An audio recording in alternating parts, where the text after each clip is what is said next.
The night before our wedding, my fiancée, Olivia, spent the night with her first love. I found out later. I left the engagement ring behind and simply walked away. Before I left, I posted a message on their social media, wishing them happiness together and saying I was stepping aside for them. The next second, Olivia called me, my name being Michael. "I just didn't want any regrets in life. Can't you stop being so old-fashioned?" she said. I replied, annoyed. "Now you're not my fiancé, so what does it matter to me?" But she sounded panicked. It turned out that at her bachelorette party, Olivia had spent the night with her first love, a guy named Kevin. I took off the engagement ring and told everyone the wedding was off. When the news reached Olivia, she angrily called me. "Michael, what drama are you pulling now? If the wedding's off, what am I supposed to do? Do you want everyone to laugh at me? Stop being so petty. I just didn't want any regrets in life. I'm about to marry you. What more do you want?" Her voice was full of blame, as if this was all my fault. But clearly she was the one in the wrong. I took a deep breath, clenching my fists. I thought she'd try to make me stay when I canceled the wedding, but she started blaming me instead. From age 20 to 27, I had been in love with her.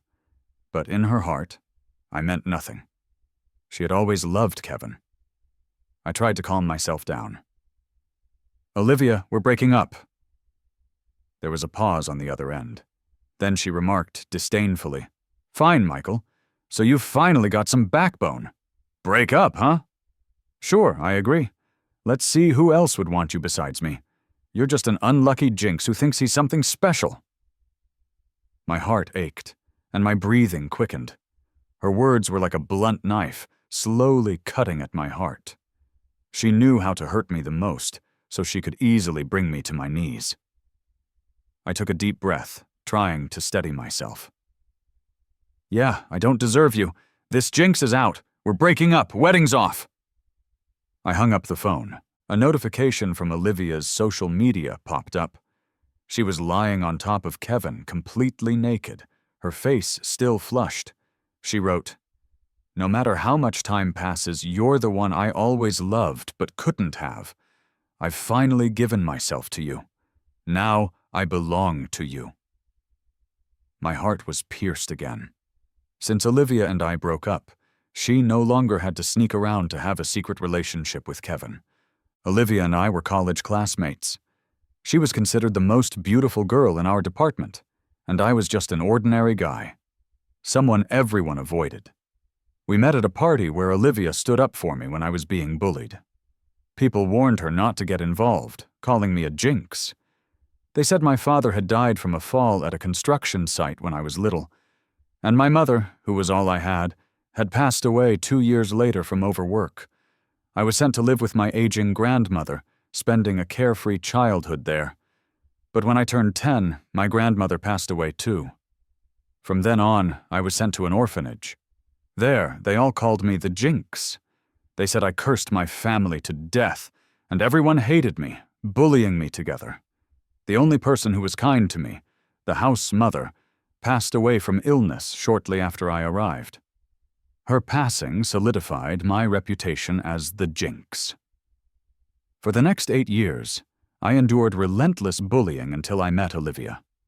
Like an angel, she brought warmth to my dark life. Even though she was scared herself, she comforted me. "Don't listen to them. None of that's your fault. You deserve everything good the world has to offer." At that moment, I fell for her hard. Unfortunately, she had a boyfriend, Kevin. From then on, I started a long journey of unrequited love. In our sophomore year, Kevin went abroad to study, leading to a big fight between them, ending with a breakup. I seized this chance and pursued her relentlessly. Everyone laughed at me, saying Olivia was like the moon in the sky, while I was dirt. How could a jinx like me ever be good enough for Olivia? I thought about giving up, but I was defiant. Why should they rob me of the right to pursue happiness? So I chased Olivia for 5 years. When she finally accepted my feelings, I was as happy as a kid. I thought I finally had the right to stand by her side. But when Kevin returned, my dreams shattered. Olivia's attention drifted back to him. One night, Olivia was drunk, muttering Kevin's name. That moment felt like someone had crushed my heart. My 5 years with her felt worth less than her 1 year with Kevin. I started doubting myself, but I kept reassuring myself that Kevin was her first love. And it's not easy to forget. It wasn't a big deal as long as I was there with her. But when Olivia slept with Kevin, I could no longer lie to myself. I never thought a girl's virtue depended on such trivial matters, but Olivia always claimed to be cold about sex. She would even act disgusted if I accidentally touched her. Yet she could share a bed with Kevin and go through with it. When Olivia's parents found out the wedding was off, they angrily came to demand an explanation. Both of them immediately started blaming me without a word. Our Olivia has been with you for years. We've booked the banquet. Now you say it's off? Are you trying to humiliate us in front of family and friends? Michael, I'm telling you, our Olivia marrying you is your good fortune. You better not be ungrateful. I furiously tossed Olivia and Kevin's photos in front of them. Take a good look at the good deeds your wonderful daughter has done. The day before our wedding, she went and got a room with another guy. I'm Michael, and there's no way I'm putting up with that nonsense. Her parents looked like they'd swallowed something bitter. Olivia's mom spoke up. So what? Is it just a night? No big deal. Why are you making such a fuss? Her dad chimed in quickly. Yeah, it's been centuries since those old days. Why are you being so old-fashioned? Honestly, I found their comments kind of amusing in a ridiculous way. I just had to see how shameless this family could get. Feigning remorse, I sighed. Auntie, uncle, it's not that I'm fixated on this. I just need time to accept it. Olivia's mom scoffed. Why can't you accept it? It's you being overly sensitive. It's an open world now.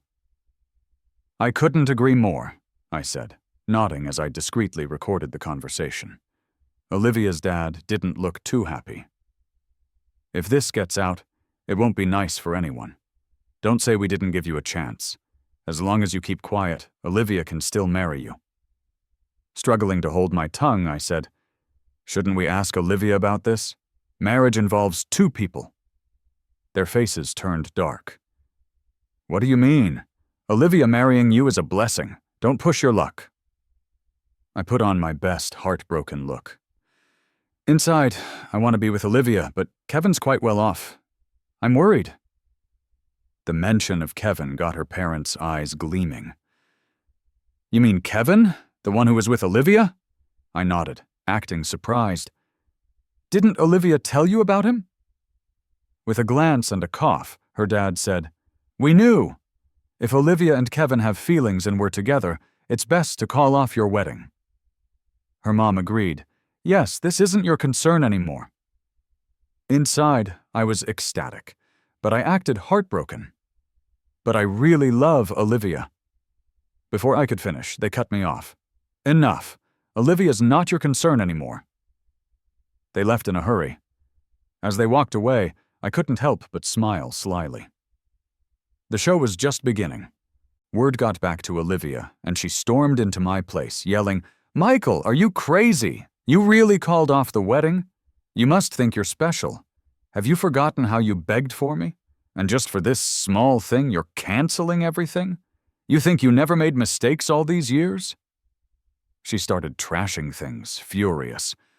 I only wanted no regrets. Why are you being old-fashioned? And you told my parents? How can you be so heartless? I watched quietly as she threw her tantrum. The girl who once saved me seemed like a total stranger. For a second, I doubted this was the sweet girl I knew, or was she possessed? I chuckled at the crazy. Huh? I approached, pulling the pillow from her hands. Enough of this. She seemed startled by my firmness, probably unused to it. I took a breath. Olivia, I truly liked you and thought you felt the same. You said you didn't like being touched by others, so I respected your space. But now you go and sleep with someone else? Am I a fool to you? She looked irritated. I said it was just to avoid regrets. Stop dwelling on it." I sighed, feeling exhausted. "You know if that's the truth better than I do. I'm not keeping score, but don't push things to the point of no return." "You're just old-fashioned," she repeated. That hit me hard. To her, spending the night with someone else was no big deal. My hurt feeling seemed insignificant. I suddenly remembered the night she accepted my proposal. Under the fireworks, she promised to love me. Her eyes only had me in them. But now, I'm not the one she loves since Kevin came back. Her heart was somewhere else. As I looked at her, I felt a deep fatigue. I should have known a guy like me wouldn't keep something so beautiful. "Olivia, we should break up. It's better this way. Let's end this." "I'm tired," she laughed coldly. "Fine, Michael, break up it is." And like that, our wedding was off. I focused on work, lost touch with her until she and Kevin got serious. She called me to a cafe, boasting about her life. I wasn't interested but needed clarity, so we met in a cafe. As I arrived, I spotted Olivia decked out in designer labels. Seeing me come over, she gave a smug smile, but I ignored it and sat right across from her. Once I sat down, she casually stirred her coffee with a spoon and said, "Michael, I'm with Kevin now. Once I have his baby, I'll be Mrs. Kevin."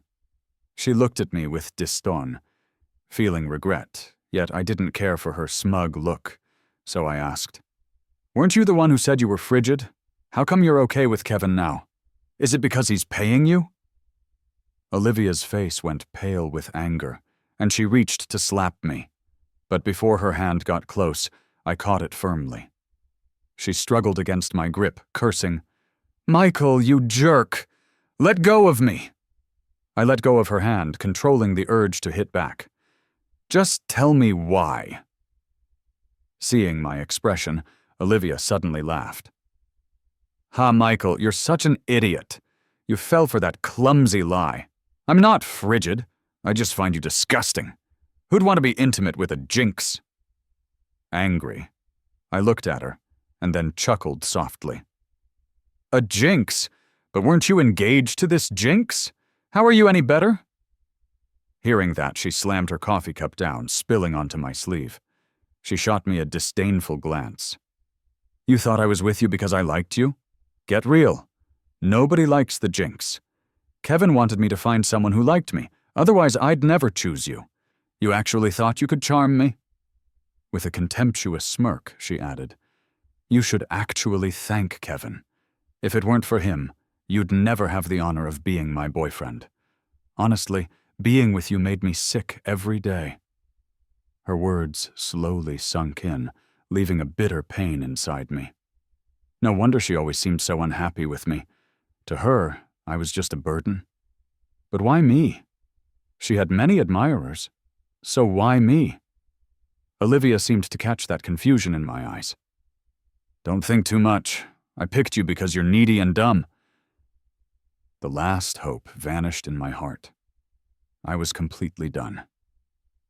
After Olivia and I broke up, my buddy, let's call him Nathan, who I started a studio with, joked about celebrating my escape. We were sitting at a street-side BBQ stall, eating skewers and downing beers. After a few drinks, Nathan slung an arm around my shoulder. "Congrats on getting out of a toxic relationship." I chuckled with him. "Even you noticed?" He rolled his eyes. "Anyone with eyes could. You were just too close to see it." I looked up at the bright moon, Olivia's face still in my mind. She used to be so nice. Nathan looked up too. "People change. We all move on eventually." That night we drank a lot.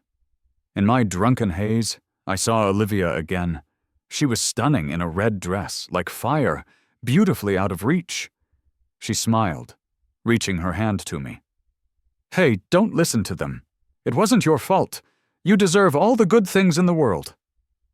I tried to reach for her hand, but then she appeared in someone else's arms, mocking me. Who'd want to be with the jinx? I woke up in a cold sweat, checked the time, and messaged Nathan. I talked about leaving this city and heading to F City. I had always planned on moving to F City, but Olivia wanted to stay in this city, so I stayed with her. But now, with nothing holding me back, there was no need to stick around. Unfortunately, there were some unfinished business ties in this city. It wasn't the right timing. "Michael, we've just got a new project here. It might take another 6 months," Nathan said apologetically over the phone. I reassured him with a laugh. "No problem. The project's important. We can move later." So I stayed a while longer in this city. During that time, Olivia would send me messages flaunting her new life. "Michael, did you see? I'm living the high life now, things you, a jinx, could never afford." I rarely looked at her messages, but sometimes peeked. Nathan thought I still pined for her and often lectured me. I was non-committal. Don't worry, I'd never put myself in a position to be cheated on. Not long after, Olivia announced she was pregnant, gleefully sharing the joy online, hinting she'd marry into wealth. She even messaged me to boast, "Michael, I'm pregnant. Kevin said once I safely have the baby, I'm his wife." Jealous? I found her annoying and blocked her on everything. After that, peace returned. 5 months later, I ran into Olivia at the mall. She was in a maternity store, shopping around. Looking at her from behind, I didn't know how to feel. Maybe I should congratulate her on achieving her goal. As I was leaving, I caught her conversation with a sales rep. They say people change, but the tiredness on her face didn't seem to fade, maybe because of the hormones. Her face, which she always took care of, broke out with acne. Her belly was slightly sticking out, and she was so thin that she looked like skin and bones. Her figure had completely changed. I was a bit surprised because no matter what, Kevin wouldn't just ignore her, right? Why did she look like this and not better with pregnancy? Just when I was puzzled, Kevin walked in, looking annoyed. Seeing Kevin, Olivia immediately put on a pleased smile. She held her belly and eagerly walked over to Kevin. "Kevin, why are you here?" As she spoke, she tried to hook her arm around Kevin's, but he subtly avoided her. Watching this, I couldn't help but find it a bit funny. She went through all those hoops to marry Kevin, and now it's all just self-deception. Olivia saw Kevin avoid her, so she awkwardly drew her hand back and stood to the side, embarrassed. Kevin didn't even want to look at her and said with a frown, "Didn't I tell you not to come out these days? Can't you understand?" A flash of panic crossed Olivia's face. "Kevin, I wasn't wandering around." All right. I don't want to hear your explanations. Just come back with me now." Finishing speaking, Kevin ignored the eyes of others around them and dragged Olivia away. Watching them leave, I couldn't help but smile. The show was just getting started. Kevin was somehow afraid of Olivia appearing in public because his fiancée was coming back. Yes, Kevin had a fiancée, and she was a real rich girl. Kevin needed Sophia to provide funds, so he proposed an arranged marriage. Word is, this spoiled and overbearing rich girl hates for anyone to steal her things. In a couple of days, this spoiled and overbearing lady would be returning to the country. When that happens, there's bound to be more drama. Sure enough, within a few days, all the big financial news outlets were reporting on her return and her marriage contract with Kevin. And here I was packing my bags, planning to leave any time. During this time, Nathan had been trying to set me up with his sister. At first I refused, but as I got to know her, I found out she's actually really nice.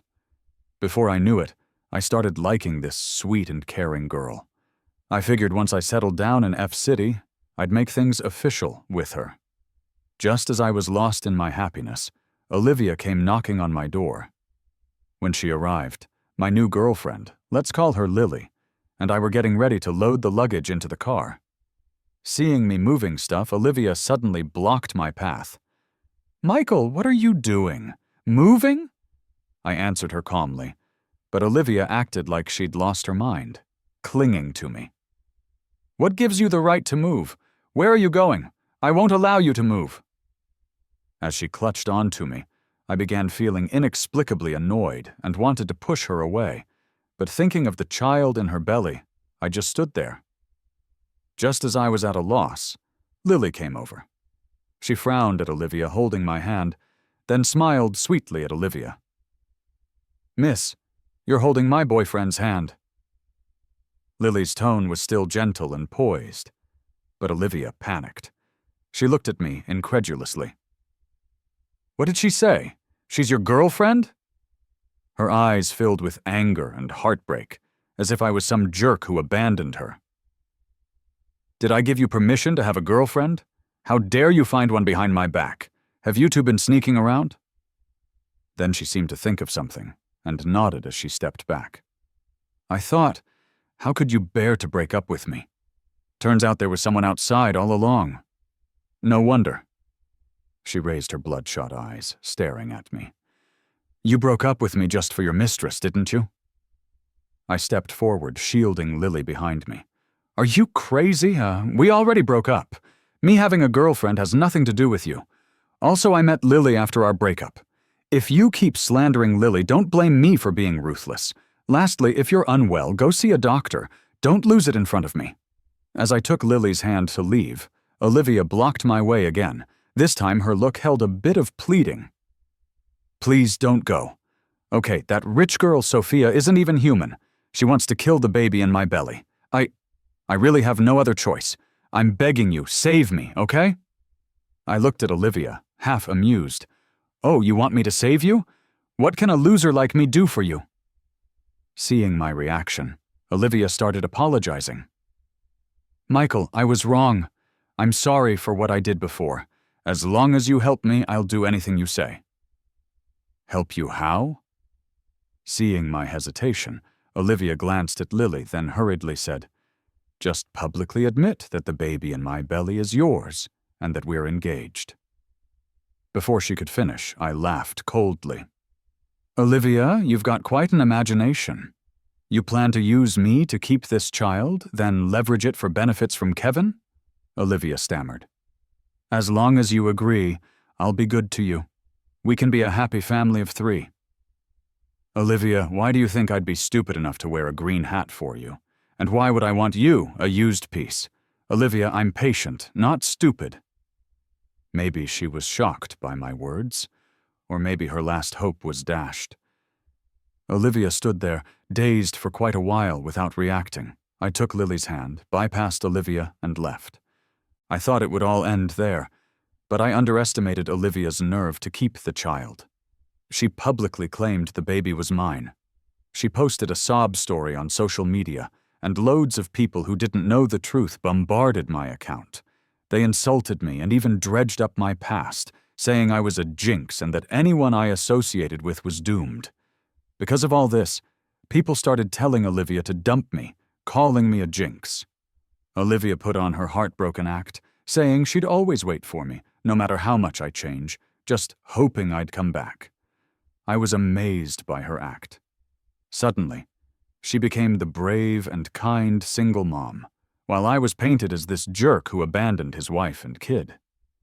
People even showed up at my doorstep, demanding I give Olivia an explanation, but I had already moved out, so they started camping outside my office. Seeing the angry mob downstairs, I called the cops. They arrived quickly and scattered the crowd. Riding this wave, Olivia started live streaming and made a ton of cash. I decided it was time to turn the tables. I released a recording of a conversation with Olivia's parents. The recording revealed that Olivia had been with someone else the night before our wedding, also showing her parents' greedy nature. This revelation shifted public opinion in my favor. Olivia freaked out, accusing me of faking the recordings, but not many people believed her, so she got her parents to clear her name. Things were just calming down when I dropped another bombshell: surveillance footage and recordings from a cafe. In the video, Olivia's voice was crystal clear. "Michael," she said, I'm Kevin's woman now. Once I have his kid, I'll secure my spot as his wife. Did you think I was with you because I liked you? Please, who would like a jinx? You make me sick. Who would want to be with someone like you? This flipped everything upside down. All the hate I got was now aimed at Olivia. To prevent more drama, I handed over the recordings and evidence to the police. I filed charges against Olivia for defamation and personal attacks. Meanwhile, those accounts that slammed me the hardest got served with legal notices. They all wanted to settle, but I refused. Soon, the police summoned Olivia, but being pregnant and having done no real harm, they couldn't do much. They just held her for a few days before letting her go. That was fine by me. I wasn't trying to get her jailed. I just wanted to prove Kevin was the father of her baby. For those defamatory accounts, though they faced account bans, fines, and possibly jail time, Lily was annoyed Olivia got off easy, grumbling in front of me. Why did she only get a few days? Does being pregnant make her untouchable? I chuckled and tapped her nose. I wasn't trying to put her behind bars. Lily swatted my hand away with a frown. Are you still hung up on her? Is that why you didn't want her jailed? I laughed. What are you talking about? After what she did to me, I'd be crazy to still care about her. Lily giggled at my reply. Things unfolded just as I expected. Once Sophia found out, she was relentless. She pressured Olivia to get an abortion. Olivia refused, thinking the child in her belly was Kevin's prized possession, that he'd surely protect it. But she overestimated herself. It was just a child, and there were plenty willing to have Kevin's baby if needed. If Olivia hadn't blown this up right before the families were supposed to join through marriage, things wouldn't have gone this far. Even if Sophia couldn't tolerate her, for the sake of the marriage alliance, they wouldn't have been so harsh. Affairs like these were not uncommon in their circles. The real issue was the timing. It messed up the merger plans. Sophia couldn't allow Kevin to have a child with someone else. It would have been a huge embarrassment. And Kevin, without securing Sophia's family's wealth, wouldn't jeopardize his relationship for an illegitimate child. So they cut ties with Olivia and her child. But Olivia wasn't about to just give up her baby. Not only was there some affection from Kevin, but if he passed on, the child would inherit a big chunk of both families' assets. Olivia made her escape in the dead of night, but Sophia's people caught her before she could leave the city and forced her to terminate the pregnancy. When I heard this, aside from feeling a bit sorry for Olivia, I was unfazed. I was busy planning an unforgettable proposal for Lily.